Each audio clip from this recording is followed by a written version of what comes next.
So welcome to the 2025 AAUT PD sessions on how to present compelling evidence of impact for an AAUT applications. So we are a small team led by Professor Angela Carboni, who sends apologies as she's currently overseas.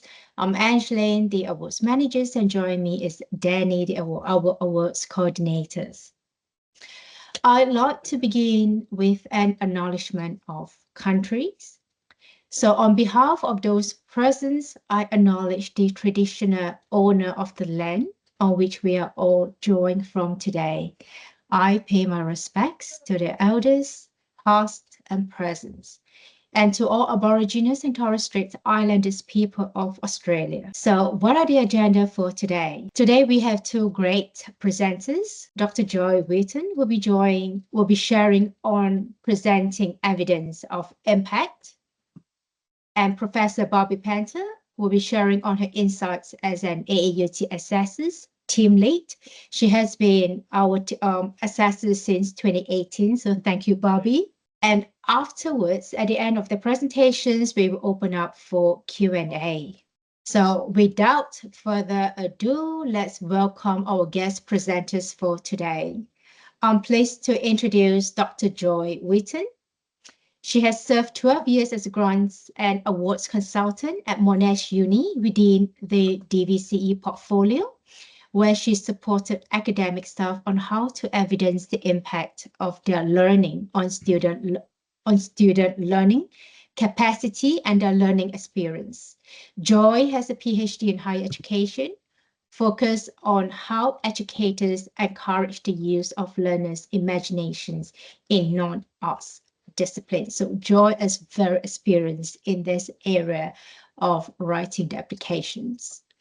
And we are also very glad to have Professor Barbie Panther. She is the Director of Teaching Capacity at Deakin Universities. She leads professional development and recognitions programs in learning and teaching, and has leadership roles across several Australian universities. Barbie is a multi-awards winning educator. She works closely with advanced higher education, and she serves as Vice President of the Council of Australasian Leaders of Learning and Teaching. So I'm now passing over to you, Joy, to kickstart your sessions. Thank you, Angeline. It's really nice to be here and to be invited and to meet you. Hopefully I will see you at the end when there are questions. As I've said, I've got a number of years of experience at Monash advising people, and this is based on that kind of advice. Okay, so the first thing that's to be said is that evidence does not just exist in its own little bubble. The first thing that writing an award application entails is really carefully reflecting on your teaching practice and the learning outcomes of the students that you've seen over a certain period. And thinking in relation to a teaching award, what is it that you wish to be recognised? What has been the focus of excellence of your contribution? Most people will find that there's a particular kind of interest or focus. For some people, it might be well-being. For other people, it can be really enhancing across the course the skills and graduate attributes that students need to prepare them for the workforce. These things are not mutually exclusive, of course, but usually there's a strength or a focus of your energy over this time, and it's really worth reflecting on what that is so that you can bring it out in the narrative of the application. So where does your contribution fit into the award scheme? And whether you've decided or not, you will need to decide whether you're going to apply for a citation where you address one of the sub-criteria, or a teaching excellence award where you address all four of the sub-criteria, or in fact whether you're going for a program award, which is a kind of a cross year level or cross a bigger kind of impact, usually involving a team, although it doesn't have to involve a team, which has got quite different criteria, all of which entails different kind of thinking and reflecting. Whether you're applying as an individual or a team, you will find that you approach things with a certain philosophy of teaching. Individuals generally do have a sense of what they think teaching and education is for and what it's about, and where they would like their students to be at the end of their degree. Some of that has got to do with the course that you're teaching and the context that you're teaching. If you're first year and you've got 1,500 students, that has a great influence on the ideas that people develop about their teaching philosophy as well. So context is really relevant here. And then the next step is to really reflect then. If you have a sense of the focus, how will you support your claims of that, for excellence of that focus with evidence? And what evidence do you have already in your hand, and what will you need to get? Now, many of you will have applied for previous awards, so you will already have garnered quite a lot of evidence. Some of you might be reapplying, and good on you for having another go, because very few people win on their first attempt. And teaching is usually a long-term development process, and it helps when you have more and more experience of teaching as well as writing these applications. So what will you need to get? Okay, now no matter which sub-criteria you're going for in a citation or a teaching excellence, or in fact in a program award, you're still assessed according to the same assessment criteria. And those are that you have shown that you've positively impacted on student learning, student engagement, or the overall student experience. And for early career, it's 2 years minimum. And for everyone else, it's above that, 3 years and onwards. Whether the degree to which you've shown you've gained recognition from your colleagues, the institution, and or the broader community. Whether you have shown creativity, imagination, or innovation in the application, irrespective of whether the context that your teaching occurs in. And finally, showing whether you've shown that you've drawn on the scholarly literature teaching and learning to inform the development of your program of teaching. Some of these lend themselves more to what I will call narrative evidence, and we're going to talk a lot more about that next week than others. Some of these criteria lend themselves more to a whole range of other data, including numbers. So that's what you have to have your eye on. Now, one of the things that maybe issues, I think, that I've seen in the past is that sometimes people can write an application and it can be chock full of data, and you know that the person has obviously been doing brilliant things, the accolades are all there, but you don't have a sense of who they are, what their educational goals were, what they thought education is for. So you don't really know why they were doing what they were doing. So this is where the evidence becomes part of a story. And that's what I want to talk about in this slide here. Usually people start out their careers in a certain place. Sometimes they make a great big muck up of the first year and they get really bad student feedback, and then they really listen to that feedback and they have gone on to improve, and they've won awards quite soon after that first year. Many of you don't make quite that much of a few mistakes in the first year, but everyone has certain goals or things that they notice that need improvement about the curriculum, or perhaps the fit between the curriculum and the degree that you're offering. So demonstrating that you have shown iterative improvement over time is really key. If your application can show iterative improvement, you're really on a kind of a winning streak. You're on the right path. So how do you do this? Okay, so first of all, it's how did you identify what needed improvement? Was it just that you knew that there was a disconnect between the degree, the skills that were being developed in the course and the requirements of that profession? Or was it that there was bad feedback? What was the data? Was there data that showed you that? So what needed improvement? You need to state what the problem is. And then your educational goals. That might include your teaching philosophy, but it might include a whole lot of other professional challenges as well. And it also is linked to the next point, what informed my approach. So did you read the literature? Find out what other courses in your area are doing. How have they gone about making these improvements? What has worked? What hasn't worked? What hasn't worked? What are their recommendations? What theory underpins their approach to teaching, and does that align with your own? So you need to describe something of your educational goals and what informed your approach, and that hits the second criteria, which is informed by scholarship, which you need to show. So that will be part of your narrative.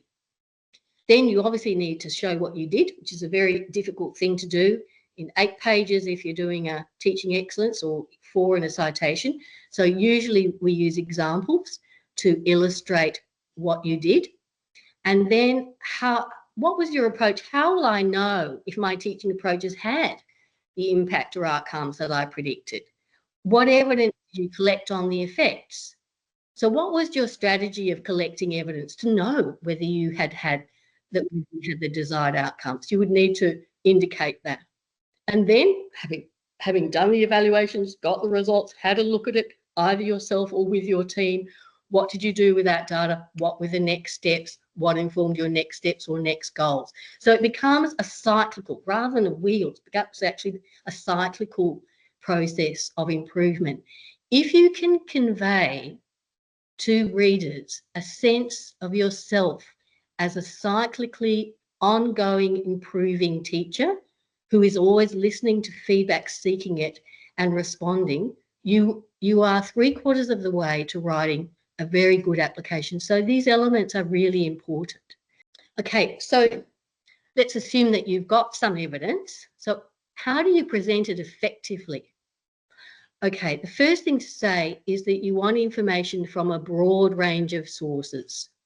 You don't want just unit evaluations and student comments and that's it. You really need to include a lot of perspectives and forms.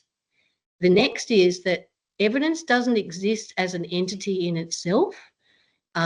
It always needs to be used purposefully to attest to the claims you make in the application about the changes in your students' capability as a result of your teaching strategy. So you want to really show that link.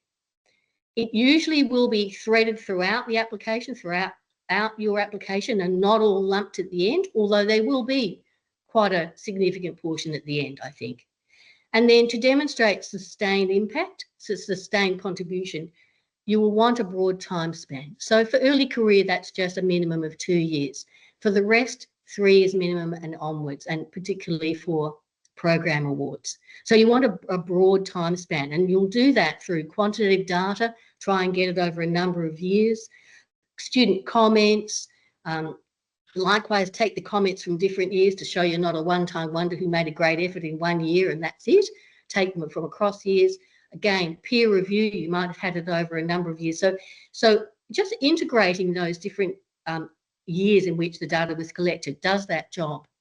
So the broad sources of data will include qualitative and quantitative. Both of those, particularly quantitative, will need to be identified by the source. So how it was collected, the date or the year where it was collected, the context in which it was collected, the response rate. I think this is really important with quantitative data. Your application evaluators will want to know how much value to put on each piece of evidence. If you had a very big cohort and you had a very high response rate, I would include that response rate because that's strong. That means that you've got a whole lot of students to actually give you feedback. Low response rates, if it's really low, they might not credit that quantitative data with much value at all, but you need to be transparent. That's the important thing, is transparency. Visually appealing, present your evidence of impact in visually appealing ways. You can do that in graphs and tables, you can do it in photographic data. One thing that I often recommend is topic sentences.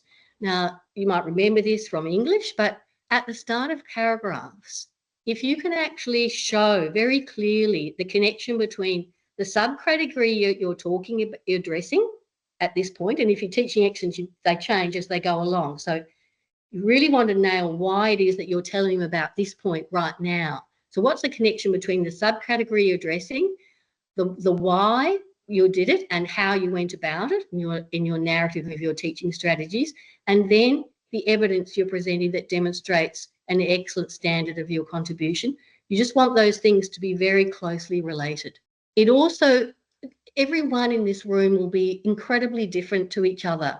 The kinds of data that you will all use will often look quite different to each other. It's actually staggering sometimes to look across applications.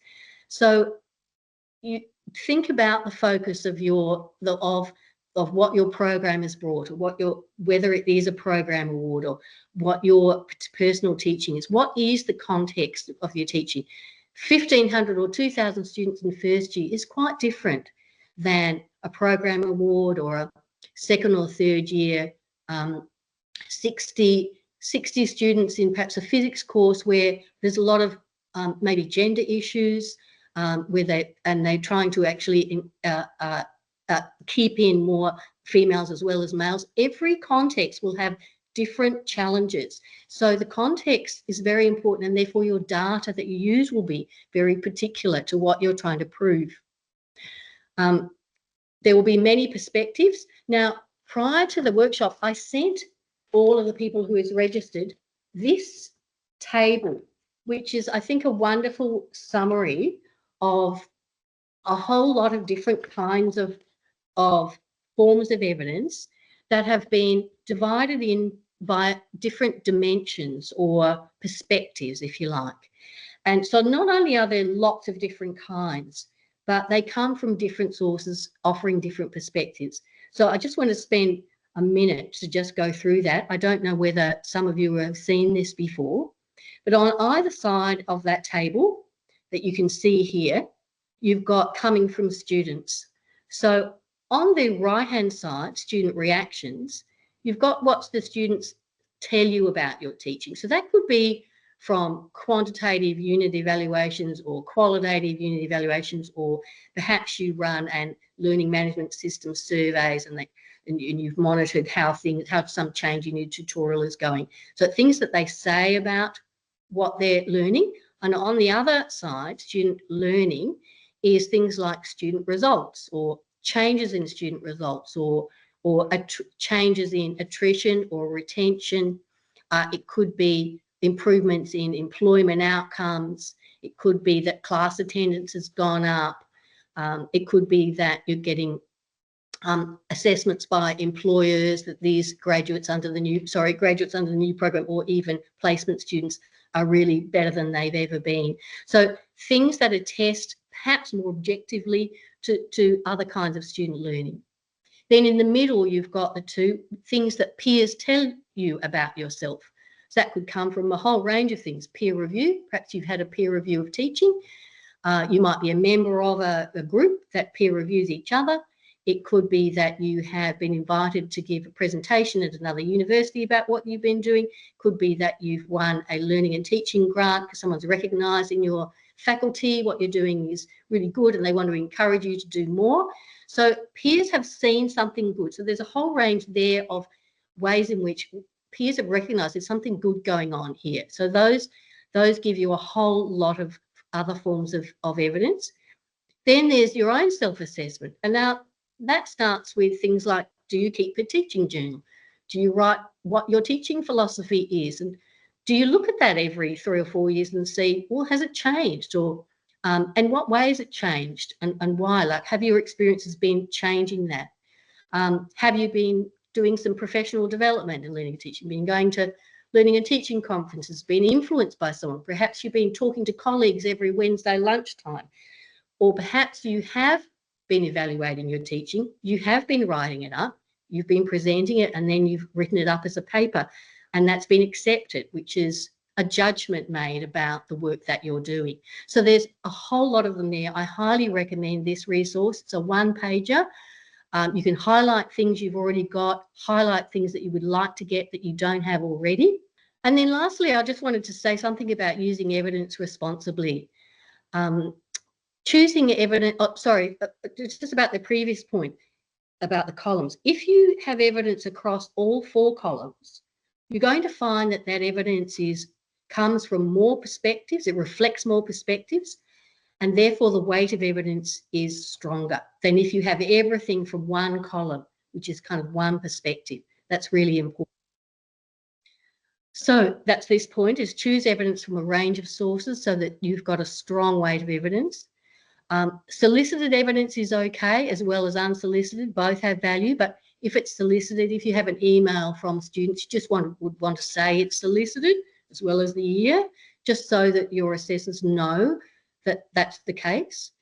Do quote accurately, identify the source, the context of the unit, the date, the response rate, as I've said, and then any data or evidence that you include in the application, I would file in a document related to your application so that you've got it there and can quickly access it. So maintain really accurate records about your evidence so that you are accountable and transparent.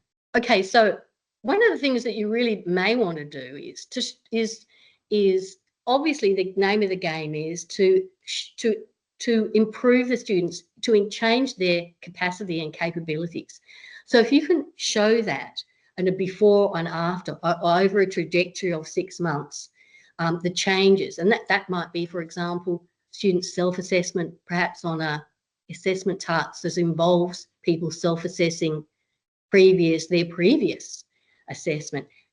That's a really good thing to show changes in student capability and capacity. Let students' voices be heard. Select the comments that focus on how the students benefited. So not just the ones that say you're great, but the ones that really try and nail how they've benefited from going through the program of activities in your courses. Interweave those comments throughout the application to back up your claims. For example, you could summarise them as follows. You could say, student testimonials, and you've been reading them for years, indicate a high level of engagement, describing the unit as inspiring, changing their perspectives, and giving them opportunities to apply their learning in real-world contexts. For example, and then you could go on and you could include 2 to 4 short extracts from feedback received with the year in which it was gained. Obviously, respect privacy and copyrights, don't include students' names or their student IDs. But that way, you can summarise what they say and you can fit 2 to 4 in a fairly short space of the application, which is really important because you know that your space is restricted. Make quantitative data accessible. So there's a couple of examples here of really nice graphs. You can see that they've got data over a certain number of years. There's 4 years there. And then they have benchmarked the data against a university average as well as a faculty average. So this is a teaching award. You do want to show that you are really strong, that you are showing excellence. So you would want to see some form of comparison. If you have 1,500 first-year students, you don't have to include something like that. You can pick a comparator line that is comparable to your context. That is okay. The point is to try and benchmark your data against some kind of similar cohort. And you could go to your university people and help you to identify how to do this. They might help you with that. Provide source information, as I've said, for statistical data, the number of students, the response rate, the year, etc. Use the data, like the years, to show sustained impact. And then when you've done all that, in the body of your application, interpret it. Don't just leave it there and expect the assessors to pore over it and discern what point they're meant to take from it. Point out what is the point, what you do, what the graphs and tables do show. Make that really, really clear. Tell them what it says. The other thing, and I don't see this a whole lot, but I've seen it used really effectively, is photographic evidence. If you run moot courts or some student symposiums or something that they do themselves, take a photograph when you're in your narrative, you're illustrating what it is that happens, the active learning that happens. You only have a little thumbnail in the side of the page with a photograph, and it makes it very memorable. It really brings it home how it is that people were involved in their learning. So it can be really worth the space. And I encourage you to include student artifacts, even, as you can see one there, as evidence to illustrate to the reader what it is you're doing and how you go about it and how the students really get into it, really. Okay, the other thing is colleagues. Often teachers are quite modest and the last people to speak skivingly about what they say. So I sometimes think that it's a more comfortable place for people to talk to their colleagues and say, well, what is your picture of me as an educator? And so instead of writing about what kind of teacher you are, you could use the phrase like, colleagues tell me that they admire that I put myself out there by continuing to try to improve and share in my active learning strategies, or some such. Some try out my approaches in their own classrooms, and I've assisted them to measure and evaluate the outcomes of their changes. For example, and you go on. You could say something like that. It avoids you speaking about yourself. Or you can include a peer review, such as the one in this phrase. I'll read out a little bit of it. I'm particularly impressed with Giuseppe's commitment to help colleagues and see teaching improve within and beyond the discipline. Whoops, typo there. Examples would be his willingness to engage in peer review, particularly with new colleagues within the discipline, and his active involvement in various school programs, events and committees. Not only is he a regular mentor in the school's academic mentor program, but a number of his mentees have gone on to win Dean's Citations and School Teaching Awards. His pedagogical research, particularly his collaborative research on mobile learning, blah, blah, blah, extends that influence beyond the university. This is a great peer review that really encompasses a number of Giuseppe's activities that starts with his really close colleagues, but has actually gone well beyond that to the school, to perhaps the institutional committees, and then really beyond the university. So that one is really worth that amount of space because the scope that this colleague is describing is quite broad. And this is the point of this slide, is to describe scope. So scope is that you will all be doing some or one or all of these, I think. So the influence that you have, first of all, in the smaller circle, it's your influence on your students as an effective teacher. That's often the first phase that earlier colleagues do. But then that continues. As long as you're an educator, that continues. Then as people gain confidence, they generally start to impact on their academic colleagues. They'll have teaching and learning conversations with colleagues.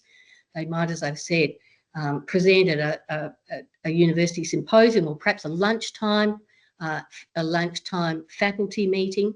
So they start to influence beyond themselves. Then they may get, for example, on a national working group, and they might have an institute. That might affect their the national agenda of something to do with their profession.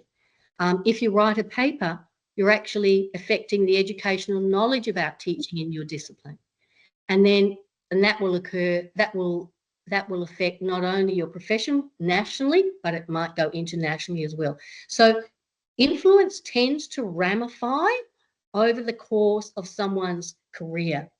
And depending on where you're at in your teaching journey, you may need to describe that in your teaching application, particularly Teaching Excellence Awards. It won't be in every single subcategory, but one or two that would definitely probably be part of what you would be describing in your narrative.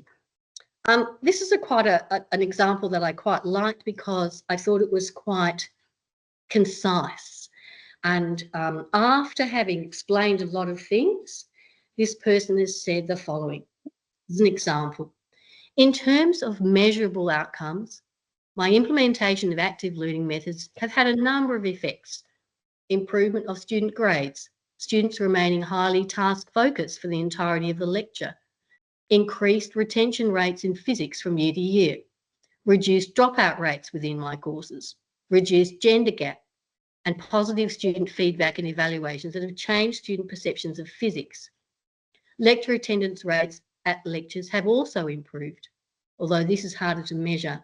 So he goes on to describe how he did try to measure it using clicker responses and found that, in fact, lecture attendance had improved. So he did his best without faculty support to count the numbers of people in lectures, and then continues rounds it up with, moreover, students from all backgrounds benefit from active learning, from those who have the ability to excel and pursue a PhD in physics to those who would be on the borderline of passing the course.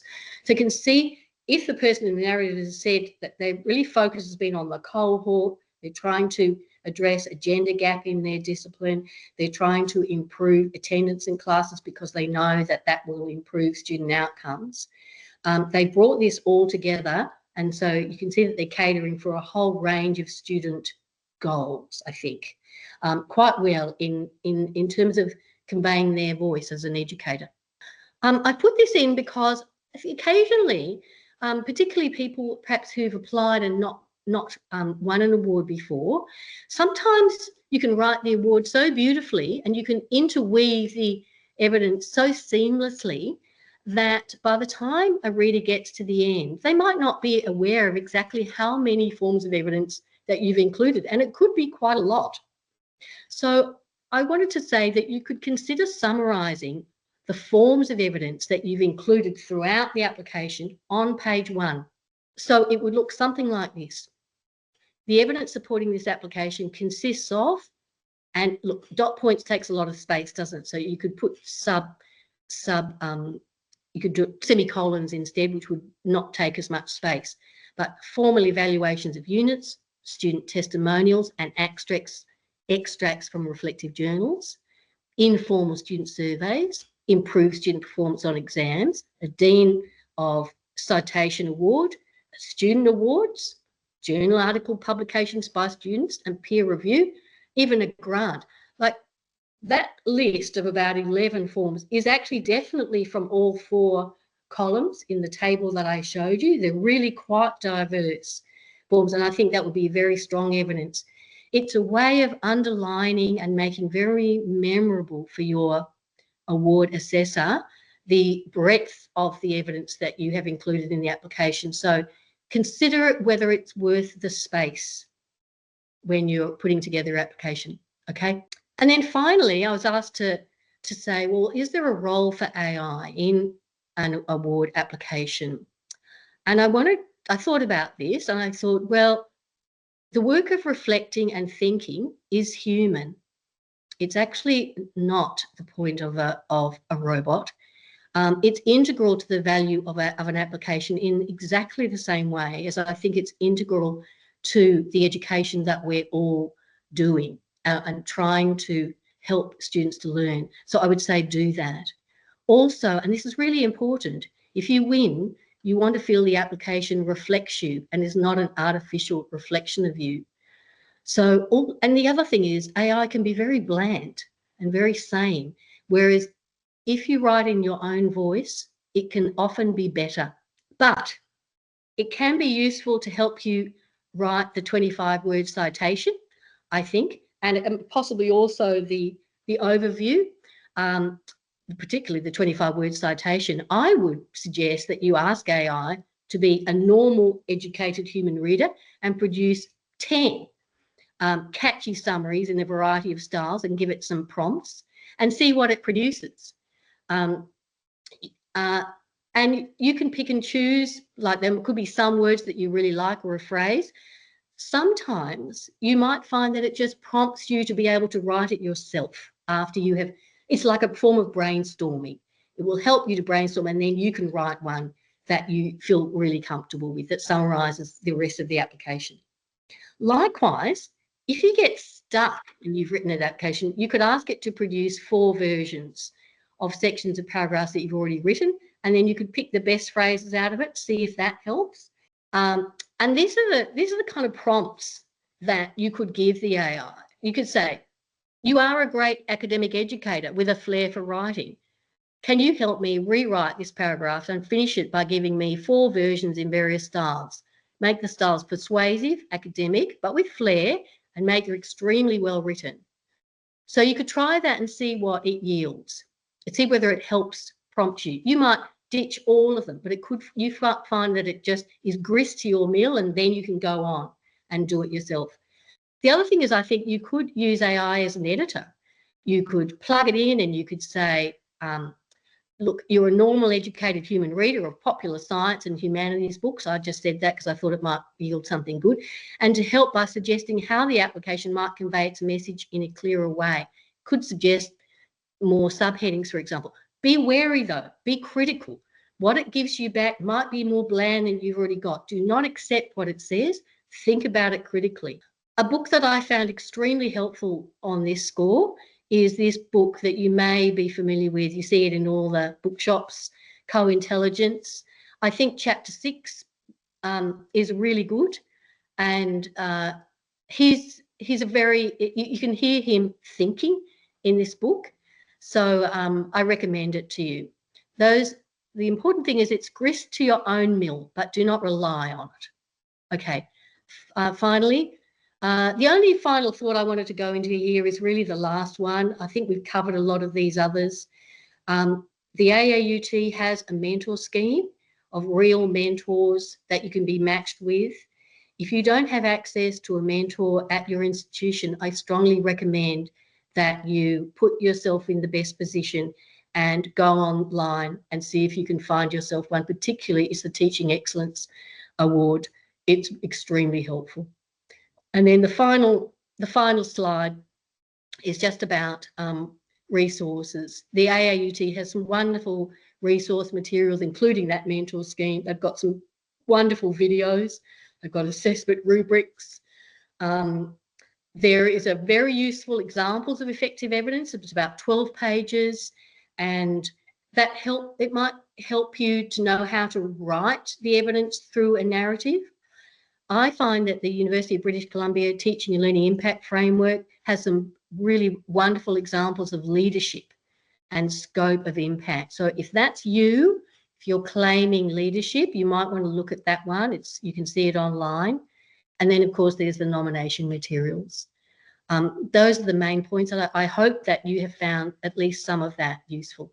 All right, thank you, Joyce. Wow, there's so many good pointers in there, Joyce. There's a questions that pop up. We will answer that later on. So it's really good to hear from you, Joyce. And now we're going to move on to Barbie, where we get to hear her sharing her insights from the perspective of being an AAUT assessors and team leaders since 2018. Over to you, Barbie. Thanks, Angeline. And thanks, Joy. Lots of great stuff there. I thought what I would do today, and I've just got a really little amount of time, is just talk about 5 things that I think make a really great nomination. When I see these 5 things, I'm like, yes, this is a really great nomination. So I'm not going to cover everything, but I'm just going to cover these 5 key things that I think are really, really important. So number 1, a clear and compelling story of impact. The story is such an important part. Quite often you'll see an application where people have talked about a lot of things that they've done, but there's no story underneath it that brings it all together. The most important thing about your story, as Joy said, is why you're doing what you do. Thanks, Angeline. What is the context that you're working in? Who are your students? What are you trying to teach them? What are you trying to achieve? For many of us, it's a teaching problem or a challenge that you've had. For my application back in the day, it was around trying to teach students something that was really conceptually difficult using a digital tool. And so once you really can understand what you're trying to do and why you're trying to do it, it becomes much easier to decide what evidence you need for that. So here's a little sort of, few questions that might be a nice way for you to think about how to structure your application. So what is your context? Remember, the assessor might not be from your discipline. They're not from your institution. They don't know your students. So make sure it's really clear what was going on, in your classroom, what was the problem you were trying to solve? What were you trying to achieve, and why were you trying to achieve it? And then what did you do? So quite often applications leave that first part out, and yes, this is a list of fantastic teaching activities, but I can't see how they're all linked together or what the story is of why the person was doing this.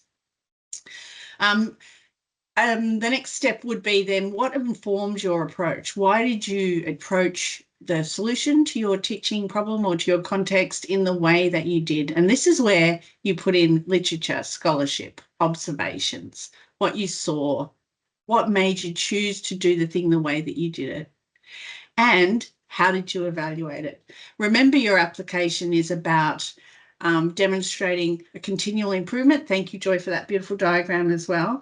And so you do need to show us how you're thinking about, did it work? Did it actually, what was success? Did I see success? How has it evolved over time, which is going to give us that idea that this is not a one-off thing. This is a 3-year process of your teaching that we're looking at. And then most importantly, what was the impact? The story that you're telling, this compelling evidence-based story, is not the story of your teaching, it's the story of your impact. And I think if you just make sure that you keep it in that sort of lens, I'm thinking about my story of my impact. Number 2 thing that I see in very successful applications is a range of evidence that are aligned to the claim. So if your claim is, I'm trying to build student employability skills, your evidence should be about student employability skills. The alignment of your evidence to the claim is really, really important. And quite often we'll see a lot of evidence of student evaluations, but they're not aligned to the thing that you were trying to do. I was trying to engage students in my class. What's the evidence of engagement? Or I was trying to develop a program that was going to support students to be more comfortable when they went on placement. What's your evidence that they were more comfortable when they went on placement? If you get the why of your story, the sorts of evidence you need are really important. This is just an example of someone I think this comes from the resources that Joy just referred to. Someone who's done a really good job of putting lots of different sorts of evidence from different areas into one really concise diagram. You can see the change over time here. You can see the change in student experience, student learning. You can see student quotes in here. You can see the quotes are sort of aligned over time, aligned to the story that they were telling. The first thing I wanted to do was do hands-on. The second thing I wanted to do was get greater engagement. And the third thing that I did was flipped it so we could do more active learning. And so this is a beautiful way to bring all of your data together into one place so that it tells the story. The third thing that we see in really successful applications is that evaluation is integrated into and informs people's practice. It's not something that you do at the end. It's for successful applications, we can see that because people know what they're trying to do, they're thinking about, how did I know that was effective at each point along the way? They're not gathering evidence at the end. Oh, I've been doing this for 3 years. I wonder if it worked. What evidence can I find? You're actively collecting that evidence along the way. You're thinking every semester about, did that work? What evidence could I collect? And so this is one of the key things that we often see absent from applications, is that people are evaluating their practice all the way through their story. The fourth big thing in a great application is evidence of innovation. This is a really hard thing to demonstrate because the third criteria that we're assessing you against is that your work is innovative. Not necessarily groundbreaking, first person in the world innovative, but innovative in the context in which you're working. This has not been done before. This is not the way that we taught before. So in your story, you have to talk about what evidence you have that what you're doing is innovative. So tell the story about how your approach is different to what was done before. What sets the way that you're doing this apart from the usual way that it's done? What's exceptional or unique about it? How does it differ from, or how's it built on, what other people are doing? You can't just sort of, some applications you see people say, I took an innovative approach to, doing this particular thing, but they haven't compared it or benchmarked it with anyone else or with the way that it was done before. So this is the first time active learning's been used in this particular large class in a hybrid format at my university, for example. And also, why is it so relevant to your context? So innovation, here's an example here. Evidence of innovation is really a hard one, and one way that you can demonstrate evidence is if you've published your work. That means that if you've published the work that you've done, or you've presented it, or you've been asked to present it, that's a sign that your peers think that it's innovative. So that's evidence of your innovation. And so here's an example of someone who's used there was no framework for this work. So I developed a framework, which was the first one in my institution. And here's where I shared it. And I was invited to share it here. Immediately shows me that this is innovative. Number 5, scholarship informs practice. Scholarship is not added on at the end after someone, and we do see this in applications. Someone will write a whole application and then at the end find some places to put some literature in. And sometimes you'll see applications where the literature aligns to the work that you do, but it hasn't informed what you do. So a really strong application is one where scholarship's informing the decision. Here's my teaching problem. Here's my context. Here's what I'm trying to do. Here's what literature says about it. Here's what other people have done. Think about engaging with the scholarship all the way through your teaching. I like to say scholarship's informing the development. It's there at the beginning when you've got your teaching problem. What's happening in the literature? It's there at your decision-making process. Here's what other people have done. Here's what I've decided to do. It informs what you did.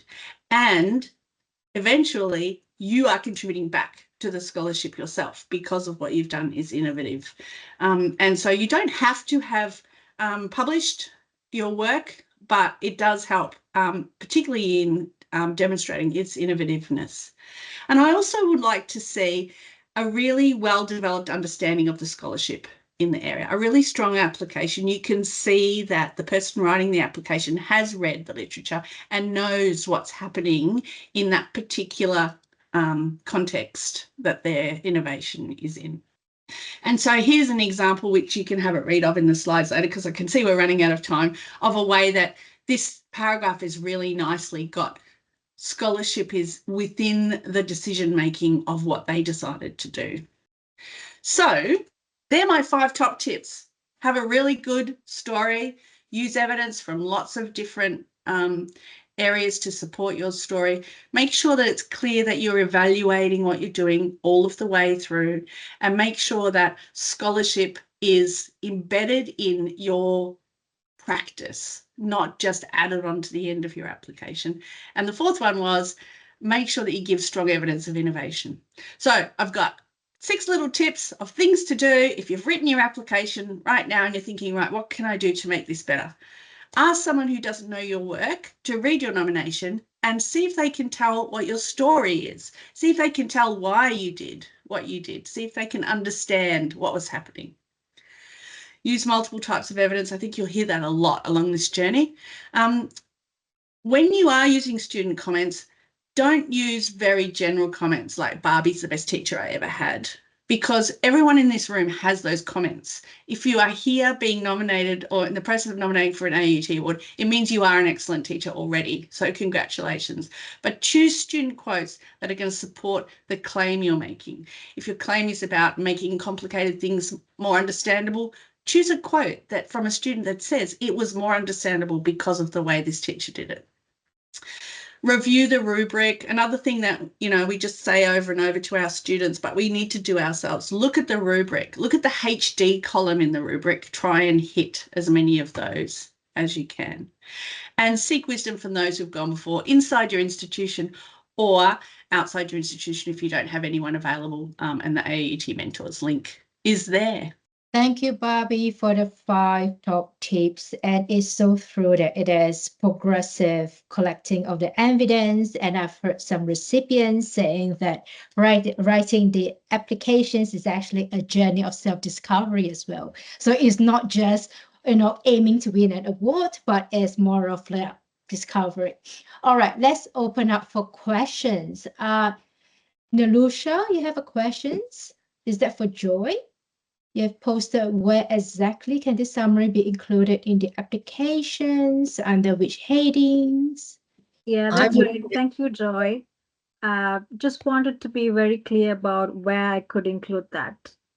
I would put it on page 1, on the very first page. So depending on, you've got to have, if it's a citation, you have to have your 25-word thing, and then you have to have the summary, I think, and then you can start your criteria. So you could put it at the very top, or you could have introduce yourself, like you could have your teaching philosophy, and then you could put it in there. Whatever it is, I would put it in early, so that they already know that there's a lot of forms, and then when they read through the thing, they will encounter them, and if they want to flick back, they've got it there right on page 1 as a summary.